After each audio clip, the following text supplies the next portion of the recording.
নমস্কার, study point Rana থেকে আজকে আমরা কিছু গুরুত্বপূর্ণ জিকে নিয়ে আলোচনায় চলে আসলাম। তো তোমরা সবাই ভিডিওটি প্রথম থেকে শেষ পর্যন্ত দেখতে থাকো। প্রতিটি কোশ্চেনে কিন্তু কিছু আপকামিং পরীক্ষার জন্য ভীষণ ভীষণ গুরুত্বপূর্ণ। তো তোমরা কিন্তু কোনো স্কিপ না করেই ভিডিওটি প্রথম থেকে শেষ পর্যন্ত দেখতে থাকো। তো চলো শুরু করা যাক, ঠিক আছে? তো বলতো, রিজার্ভ ব্যাংক অফ ইন্ডিয়া কত সালে প্রতিষ্ঠিত হয়? 1935 সালে। আচ্ছা, এবার বলতো, ভারতের অর্থ কমিশনের প্রথম চেয়ারম্যান কে ছিলেন? অর্থ কমিশনের চেয়ারম্যান ছিলেন কেসি নিয়োগী। ভেরি গুড, খুবই ইম্পর্টেন্ট কোশ্চেন, কিন্তু প্রথম দুটোই ভীষণ ভীষণ ইম্পর্টেন্ট। হ্যাঁ, এবার বলতো, সার্ক মানে কবে গঠিত হয়? সার্ক হচ্ছে 1985 সালে। এর সদর দপ্তর কথা বলতে পারবে? এর সদর দপ্তর হচ্ছে কাঠমান্ডুতে। কাঠমান্ডুতে, নেপালের কাঠমান্ডুতে। 1985 সালে গঠিত হয় সার্ক এবং এর সদর দপ্তর হচ্ছে নেপালের কাঠমান্ডুতে। ভীষণ ইম্পর্টেন্ট, সহজ কিন্তু প্রতিটা পরীক্ষা কিন্তু আসতেই থাকে। এবার বলতো, ভারতবর্ষে কে প্রথম জাতীয় আয় পরিমাপ করেছিল? দাদাভাই নৌরোজি। দাদাভাই নৌরোজি, যিনি ট্রেন অফ ওয়েলথ তত্ত্ব প্রবক্তা, তাই তো? তত্ত্বের প্রবক্তা। আচ্ছা, অপারেশন বর্গা কোন শ্রেণীকে উপকৃত করেছিল বলতে পারবে একটু? অপারেশন বর্গা হচ্ছে ভাগ চাষীদের। ভাগ চাষিকে অপারেশন বর্গা একটা ভীষণ ইম্পর্টেন্ট একটা টপিক, এটা জানতে হবে আমাদের। হ্যাঁ, আচ্ছা, এবার বলতো, প্রথম অর্থ কমিশন গঠিত হয় কত সালে? 1951 সালে। 1951 সালে ভারতবর্ষের প্রথম অর্থ কমিশন গঠিত হয়েছিল। আচ্ছা, এবার বলতো, ভারতের পরিকল্পনা কমিশন গঠিত হয় কত সালে? পরিকল্পনা কমিশন গঠন হয়েছে 1950 সালে। 1950 সালের মার্চ মাসে, একটু মনে রাখতে হবে। হ্যাঁ, যে ভারতের পরিকল্পনা কমিশন গঠিত হয় 1950 সালের মার্চ মাসে। প্রতিটা কোশ্চেনই কিন্তু ভীষণ ভীষণ ইম্পর্টেন্ট এবং যে কোনো পরীক্ষায় আসার জন্য উপযুক্ত। তো তোমরা কিন্তু ভিডিওটি প্রথম থেকেই একেবারে শেষ পর্যন্ত দেখতে থাকো। এবার বলো তো, ভারতীয় সংবিধানের কত নং ধারায় অর্থ কমিশন গঠনের উল্লেখ পাওয়া যায়? এটি হচ্ছে 280 নম্বর ধারায়। 280 নম্বর ধারায় কিন্তু ভারতের অর্থ কমিশন গঠনের কথা উল্লেখ আছে। আচ্ছা, এবার বলো তো, অর্থ কমিশন গঠিত কতজন সদস্য নিয়ে? একজন সভাপতি এবং 4 জন সদস্য নিয়ে। সর্বমোট 5 জন সদস্য থাকে, কিন্তু 5 জন সদস্য, এর মধ্যে হচ্ছে একজন সভাপতি এবং 4 জন সদস্য থাকে সাধারণ। এবার বলো তো, অভ্যন্তরীণ বিশৃঙ্খলার জন্য সর্বপ্রথম ভারতে কত সালে জাতীয় জরুরি অবস্থা জারি করা হয়? জাতীয় জরুরি অবস্থা জারি করা হয়েছে 1975 সালে। 1975 সালে সর্বপ্রথম কিন্তু জাতীয় জরুরি অবস্থা জারি করা হয়েছিল, ঠিক আছে? আর্থিক যে সংকট অবস্থা সেটা একবারও কিন্তু এখনো হয়নি।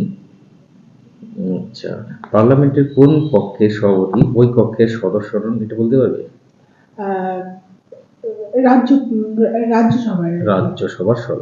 রাজ্যসভার যিনি চেয়ারম্যান তিনি কি ভারতের উপরাষ্ট্রপতি হন, তাই তো? উপরাষ্ট্রপতি তো কোনো কক্ষের সদস্য নন, তাই এটা কিন্তু একদম সহজ, কিন্তু খুবই গুরুত্বপূর্ণ এবং মনে রাখার খুবই সহজ একটা বুদ্ধি। কারণ উপরাষ্ট্রপতি কিন্তু কোনো কক্ষেরই সদস্য নন এবং তিনি হচ্ছেন সেই রাজ্যসভার সভাপতি বা চেয়ারম্যান।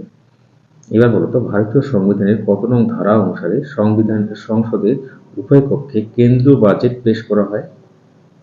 কেন্দ্রীয় বাজেট পেশ করা হচ্ছে 112 নম্বর ধারাতে। 112 নং ধারা অনুসারে সংবিধানের উভয় কক্ষে কেন্দ্রীয় বাজেট কিন্তু পেশ করা হয়। ভীষণ ইম্পর্টেন্ট। ভারতের রাষ্ট্রপতিকে ইমপিচ করতে পারে কে? ভারতের সংসদ।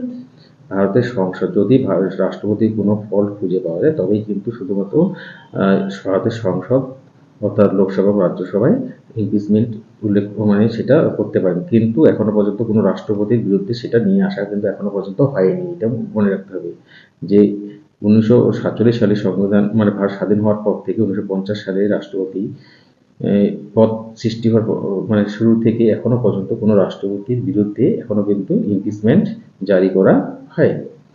আচ্ছা, সংবিধানের কোন কোন ধারা কোনো অবস্থাতেই স্থগিত করা যায় না? এটা ভীষণ ইম্পর্টেন্ট একটা প্রশ্ন। সেটি হচ্ছে 20 ও 21 নম্বর ধারা। 20 এবং 21 নম্বর ধারা কিন্তু কোনো অবস্থাতেই স্থগিত করা যায় না।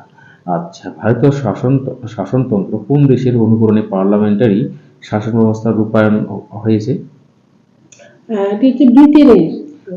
প্রশ্নটা কি ছিল যে ভারতের যে পার্লামেন্টারি শাসন ব্যবস্থা সেটা কোন দেশের অনুকরণে তৈরি করা হয়েছে? সেটা হচ্ছে ব্রিটেন, তাই তো?